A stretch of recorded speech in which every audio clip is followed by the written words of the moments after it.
Hey there, it's Marley Major.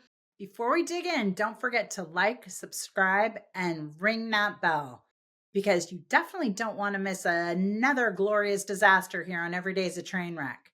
Because missing an episode, now that would be a train wreck. Let's get to it.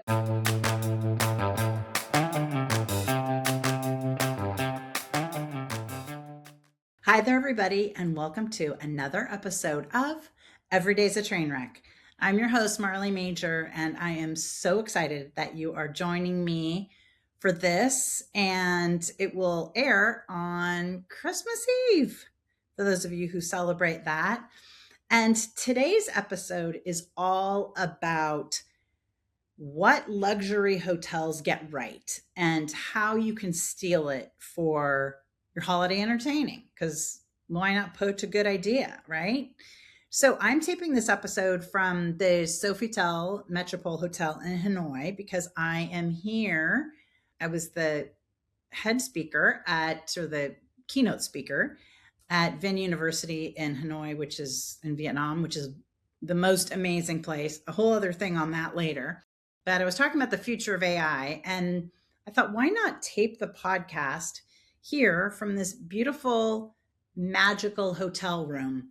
And then I thought there's so many things here and ideas that we can all learn as hosts and hostesses, whether it's for the holidays or for anything else. And I thought, I'm going to share some of these tips. We'll just kind of use this as a little case study. So one of the things that makes luxury is people feel like it's excess, like it's gilding the lily, right? Like, oh, something has to look so like overdone, or it's so fancy, or it's so, and that's not really the case. To me, luxury and how luxury, whether it's travel, entertaining, etc., has evolved is it is not about excess. It's about something much quieter, which is anticipation. And anticipation is something that it takes a lot of experience to get in the service industry, right? It takes experience because you've got to be able to anticipate what the guest is thinking, sometimes before even they are thinking, even before they know what they want, right? And you've got to have this component of empathy, and you've got to put yourself in their shoes in terms of, okay, I mean, this hotel is in Hanoi in Vietnam. Now I live in Los Angeles, as you all probably know. And so to get here is not easy. I have to go Los Angeles to Hong Kong, which is a 16-hour flight, give or take, on the way out, and then stop in Hong Kong, and then take another 2.5-hour flight to Hanoi. So you can imagine anybody coming from the States to Asia is going to have had a long flight. And just knowing that people are going to be coming in at all different times, right? And so I might come in at night, but it's breakfast for me.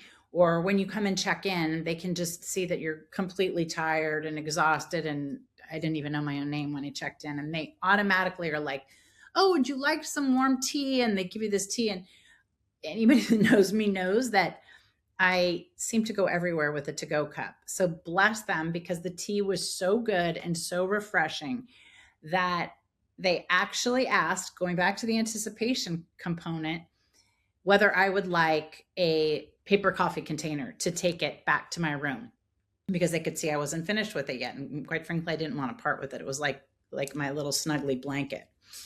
Now, the thing about luxury hotels and events is that they remove friction. They remove anything that makes you, I don't know exactly how to say it. Like, you guys will have to watch this on YouTube, maybe, so you can see my gestures. But anything that at an event, I can see a guest as soon as they start to like tilt their head, right? And start looking, that's when I jump, because I know they're looking for something. They might not have even realized yet that they were, that they turned or they stopped the conversation that they were in, or that they changed their gaze. But that's the kind of anticipation that somebody who's really well trained and somebody who's trying to provide like an up-leveled experience knows. So as soon as you see them sort of start to shift their body, you're running up to them like, what can I get you? Would you like something else? I automatically look like, do they need something? Is their drink low? Do they need a plate cleared? Are they missing their napkin? Are they missing their fork? Something like that. So that's definitely one of the tips, is that you remove friction. You remove anything from, make the experience anything other than just easy. Like, Now, luxury is about, now I gave the example of when I checked into the hotel, right? And so obviously they could tell I was tired, and they were like, oh, where are you coming from? And quite frankly, the nice thing was they could probably tell that I was American and had probably just come from the States, and Los Angeles being, other than Hawaii, being the furthest most west point, they knew that my trip had to be a long one. And immediately were like, oh, that's really far. And it just kind of validated what I felt, which was, yes, it is really far and I'm really exhausted. And as I say, then I got the tea. Now, how do you anticipate that? How do you use that as a host or hostess entertaining for the holidays? Well, you make sure that the first thing that your guest sees when they come through the door, whether it's an office party, a brunch, or hosting anything, is a big smile from you, welcoming them and assuring them basically that they're in the right place. And you are going to anticipate their needs. So already have a place for their coat, be ready to take their purse from them. If they've brought a hostess gift and have those amazing manners, wonderful, take that. But also know that maybe they just had trouble parking. Maybe there was a lot of traffic.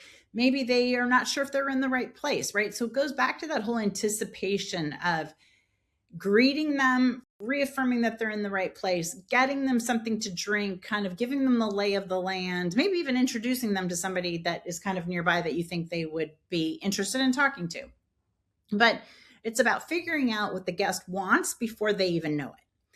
Now, another tip that great hotels get that we can all steal is luxury is more about what you don't see. Now, if you've listened to my podcasts or TV segments before, you know, or certainly have worked an event with me, you might know that I like to talk to the staff and say, hey, listen, we want to operate like we are Disneyland, right? Like Mickey Mouse never has to like sit down and rub his feet. Mickey Mouse at the Great Mouse House does not have to sit down and take a bottle of water. He doesn't have to blow his nose, all those things. Now, of course, those are all things that we have to do. Every human being has to do. But what it means is that we cast a spell. Like great entertainers or great service providers sort of have this spell cast where you temporarily are in this magical bubble of being taken care of. And let me give you an example of that. So in the powder room here in the hotel, they have, most hotels like have the, cotton swabs and, they have the shower cap or whatever, and it's kind of sitting out there. Well, they actually have this little chest on the beautiful sink. And of course I open the drawers and I'm poking around, and in it, of course, everything is perfectly branded. That goes without saying, but they have the comb and they have the shower cap and they have the cotton buds but they also have the toothbrush and the toothpaste. And it's all just so anticipatory. Like you don't have to call down and say, hey, listen, I forgot my toothbrush. Because how many times have people forgot their toothbrushes, right? And you're just like, oh, I've just been on this 16-hour, 18 or 20-hour flight. But they already anticipate it. But let's go back to that point of it's what you don't see, right? It isn't all this stuff sitting out on the counter. It's very quietly, it's all right there. And then some. I mean, as I say, they have this beautiful bamboo comb that I'd like about 12 of. But it's all there, but it's not screaming just like Mickey Mouse isn't screaming that he's tired and his feet hurt. And how great is that? And what great advice is that as a hostess, right? Even if everything has been going wrong right before your guests arrive, as soon as somebody comes through that door, it is showtime. And I will tell you, this is pot, meat, kettle. Okay. I have absolutely been guilty of the kind of harumph of like, oh, we don't have enough ice, or this, I ran late with this, or I didn't get this done in time, or I think I've overcooked the chicken, something like that. But really, what I want you all to think of is how to cast a spell and create this magical environment for whatever time frame your guests are with you. And as many things as you can possibly make disappear should disappear. I'm going to elaborate on this a little bit, because even at like supposedly high end parties, like if I, go to somebody else's event, or even at hotels and things like that, that aren't particularly like luxury focused, I'm always amazed at how much of the behind the scenes kind of activity you can see. So when you go up to a bar, you don't want to see, at an event, you don't want to see all the cases of Coke and plastic wrapping the water bottles. You don't want to see the bags of ice. You don't want to see all that extra big red plastic tub where everybody puts all the drinks and stuff. It just dispels all the magic of this event and makes you realize, I don't know what else to say other than it just breaks the spell. So what do you do instead? Do you need ice that comes in bags? Of course. Do you need to chill it in some kind of tub? Of course. But what do you do instead? Well, you wrap that tub in, black Velon, which is the equivalent of like black plastic tablecloth material that you can get at Party City or anywhere. Or you wrap it in a black cloth, or, a light cloth if it's depending on where you are. And the idea is just to make it disappear so that nobody's eye is going to go to all those visual things. And you don't want to have, yes, you might have to have, you're doing screwdrivers for brunch, but you don't have to have the containers of orange juice that say Tropicana across the front of them. That immediately just takes down your event so many notches.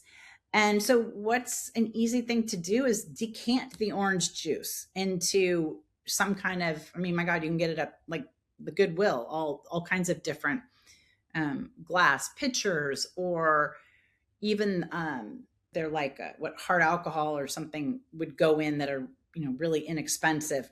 Decant things so that there are no labels. There should be no labels, no plastic, no tags, no jars, no, God forbid, barcode from somebody just bringing something and you just slapped it on the table. So it's all those little tiny things that elevate an event so much. And while I'm on my soapbox about that, I would just like to do a small shout out and say, if your linens do not touch the floor, and they should kiss the floor, they should not be 6 inches above the floor. They should not be 2 inches above the floor. They need to touch the floor. That doesn't matter if that's your bar linens, your buffet linens, your table linens, even your high boy cocktail table linens. They need to touch the floor. They need to kiss the floor. And the only time they are not going to kiss the floor, by the way, is if they have an underlay that is kissing the floor.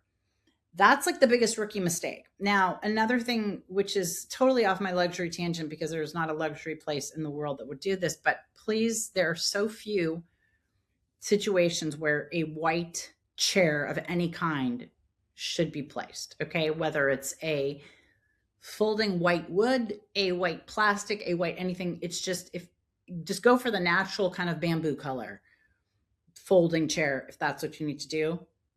But do not have a white wooden chair anywhere in your world. That's just absolutely no. Okay. Now, the third thing is that luxury at the end of the day is like a soft place to land. It's like, think of it like emotional safety. Like, I know they've just thought of absolutely everything so I don't have to. Whether it's the shoe shine kit or the laying the dry cleaning form on the bed so that you can send your clothes out or send your shoes out, or anticipating and thinking that, well, I'm new to this city, and not only giving you a map that folds up very nice and neatly, like smaller than your cell phone, but a map that's got all very clearly laid out. And then on the back of the map are all their recommendations for things they have been asked a million times. So they just get right in front of it. Like in Vietnam, one of the amazing things is you can get beautiful silk clothes, pajamas, all this kind of stuff made, suits, etc. here. And they can do it very, very fast. And so on the back, they have a bunch of their recommendations of places to do that. They've got their recommendations for jewelry. They've got their recommendations for like all the kind of fun Vietnamese handicraft, stuff like that.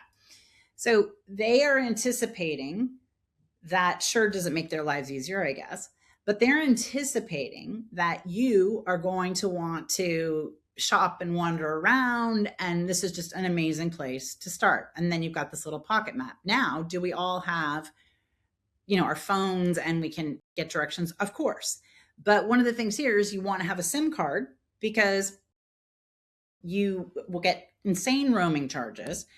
And let's say you don't have your SIM card, or let's say you don't want to have your roaming charges, or you didn't get your SIM card yet, that kind of thing, right?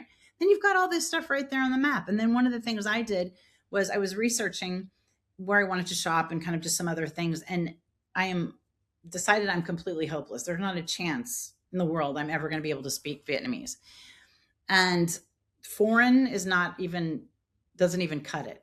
And I was researching the different shopping areas, right? Because I'm at the Metropole here, I'm in the old quarter, which is just beautiful. And it's by this kind of lake, and the architecture is just amazing. And for those of you who haven't been to Vietnam, it's like got this old like French feel. It's just magical. That's all I can say. And I was doing the research for where I wanted to go shopping, and I knew I was, after certain things. And so what I did was I just circled their map with their streets, which, yes, it took me quite a while to figure out the street on the internet and then the street on the map. And then I just circled it, and I just put like, ceramics next to that street, or I put, silk or whatever it was. And then I didn't want to be the full tourist running around here, like, let me pull out my giant map. So what I did was I just took my phone and took a photo of the map where I had scribbled all my chicken scratch notes and circled the different streets. So I kind of had a feel for where things were, because the one thing is everybody here, of course, has their phones out. So I want you to take some of these ideas and think about how you can infuse them in your next event.